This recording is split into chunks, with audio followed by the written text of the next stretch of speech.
The Creative Sound BlasterX Vanguard K08 is a full-size mechanical gaming keyboard with 5 additional macro keys on the left and a full set of media keys including volume scroll in the upper right. The Vanguard has a width of 465mm and a depth of 149, which is further increased to 215 with the easily attachable wrist rest.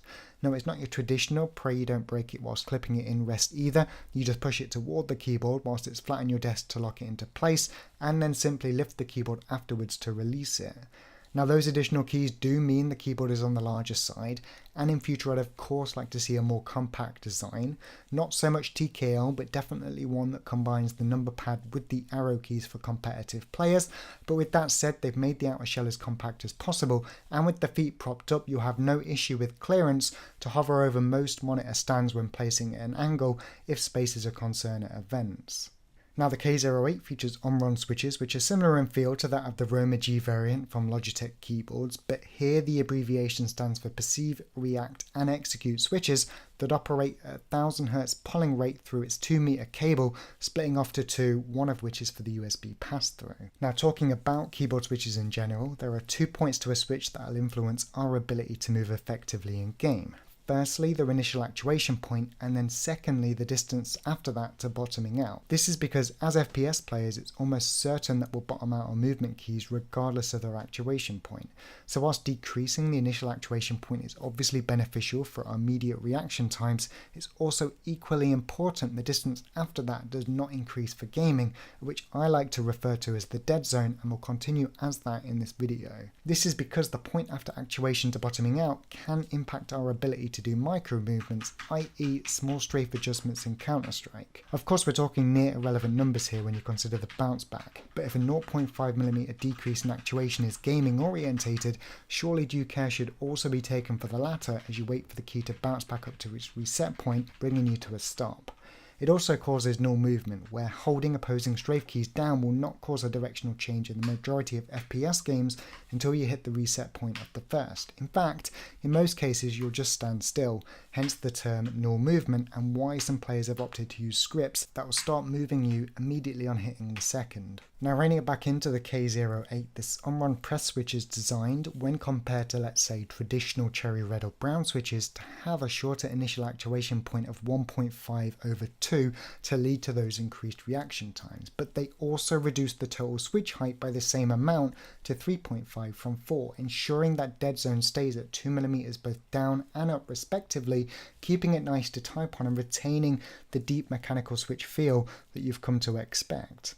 But the difference here between this and the Roma G variant of an Omron switch is that Logitech have brought that down further to 3mm, actuating therefore halfway.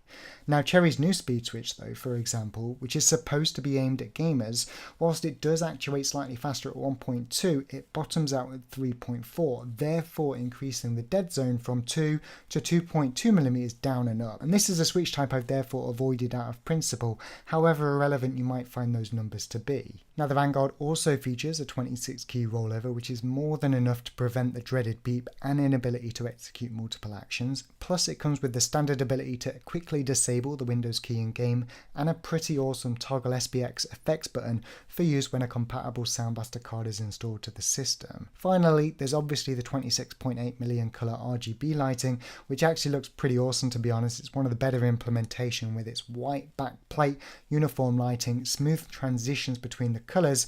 They all culminate of course to a nice centerpiece on your desk. But with that in mind, let's have a look at the software and some of the elements of customization.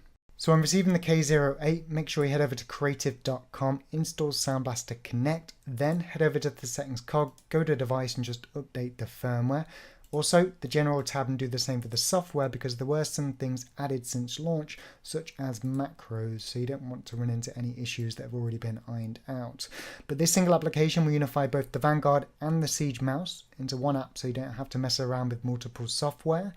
The downside to this though is if I was to select Wave Ice Blue and I want the effect to go from the left to the right of my keyboard and then onto my mouse, that isn't possible. Both products do not talk to each other, but what I can do is see that the speed is 60 here. I can go onto the Siege, select Wave Ice Blue for the Siege mouse, ensure the speed is 60, which it is by default, and then the effect both starts and finishes at the same time, i.e. they are in sync. So it's got the baseline feature that I'd expect. I just like something maybe a little bit more if they were to further develop the software down the line. But anyway, setting back wave rainbow on the two of them. In terms of additional lighting, you can also select some presets like solo orange, pulsate red, wave fire, which I assume is just going to be a red wave that goes across, somewhat different to what I was thinking, but hey. And you can set up full custom colors per key basis, so any key you possibly want, including full RGB. The only keys you cannot change are the media keys, which are permanently white, and the volume key, which is permanently red or flashing red. The Sound BlasterX logo, everything else, including the macro keys, can be whatever color you want. And I've just got my standard NVC logo colors, as you can see. Now our second tab is performance. We've got repeat delay, repeat rate, and of course our polling rate at 1000 Hz, i.e. 1 millisecond. And then finally macros, which wasn't here on day one but is now. You can set a macro for any key on the keyboard. It is actually quite powerful when you really think about it. You can disable the key, you can set it to a mouse function. Here, a little bit sad that there's no mouse 4 or mouse 5, and if we're talking about the keyboard and mouse talking to each other in future, then potentially the option to select sniper DPI could be incredibly useful in future. But additional things, we've got keyboard here, any key you could possibly want. In terms of recordings, this could be really useful for these ones. So what I could potentially do is if I stream using XSplit or OBS and one of my scenes has a 30-second countdown and the next scene I go to after that is a full screen webcam, I could set up a macro that would execute the timer and then 30 seconds later execute my second scene, effectively automate the entire process without having somebody custom design and develop that piece of software to do it for me. So it could be incredibly useful having this, but we'll just quickly set that back to none. But overall, yeah, very happy with the software. There's nothing really that I would add, in fairness, beyond talking to each other, and a job well done to Creative in that respect. 3, 2, 1. Ultimately, the question you're here for, though, is how is gaming on the Vanguard K08? Well, let's face it, your mouse and its ergonomics and sensor, your monitor and its refresh rate, pixel response times and signal processing delay, and your own capabilities and the limits of human dexterity will always have the most impact on your ability to hit things in game. But with that said though, this keyboard is one peripheral on your desk that would support your competitive endeavours, and at no point would it actively work against you. In that respect, I really do love the Omron PRES switches. They're as responsive as advertised for shooters, and as a Twitch broadcaster and recording for YouTube, their quieter actuation is definitely very much appreciated, especially when using either open headphones or a condenser microphone like the Rode NT USB. In fact, all the gameplay in the background right now is recorded with the microphone open, as it would be on Twitch. I'm especially happy that they haven't gone with traditional Costar style stabilizers either, which is that annoying metal bar underneath the wider keys that makes it cleaning an absolute chore. Every key, including the spacebar, feels stable and without any semblance of annoying springy noise on bottoming out too. Plus, I'm a fan of the volume scroll for those clutch 1v5 CSGO situations.